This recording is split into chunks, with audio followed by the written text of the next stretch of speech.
আমার নবী যদি পেটে দুইটা পা রাখতে পারে, আমার পেট তার চাইতে বেশি দামি না? আমার নবীর দাঁত যদি শহীদ হতে পারে, আমার দাঁত তার চাইতে বেশি দামি না? আমার নবীর গালে যদি চড় মারা হতে পারে, আমার গাল তার চাইতে বেশি দামি না? আমার নবীর চেহারায় যদি থুতু মারা হতে পারে, আল্লাহর কসম আমার চেহারা তার চাইতে বেশি দামি না? আল্লাহর নবীর চাচাকে যদি 70 টুকরা করে তার কলিজা চিবিয়ে খাওয়া হতে পারে, আল্লাহর কসম আমার বাচ্চাটা তার চাইতে বেশি দামি না?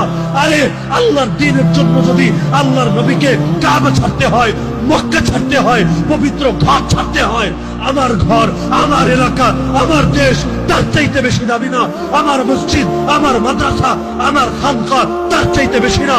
আরে প্রয়োজনে দুনিয়ার সাপ ছাড়বো, প্রয়োজনে নিজে শহীদ হব, প্রয়োজনে আমার স্ত্রী বিধবা হবে, আমার সন্তান এতিম হবে, আমার বাপের কোল খালি হবে, আমার মায়ের চোখ থেকে অশ্রু ঝরবে, কিন্তু আল্লাহকে সাক্ষী রেখে আজকে বলে যাবেন, হে আল্লাহ, যে কোনো মূল্যে তোমার জমিনে তোমার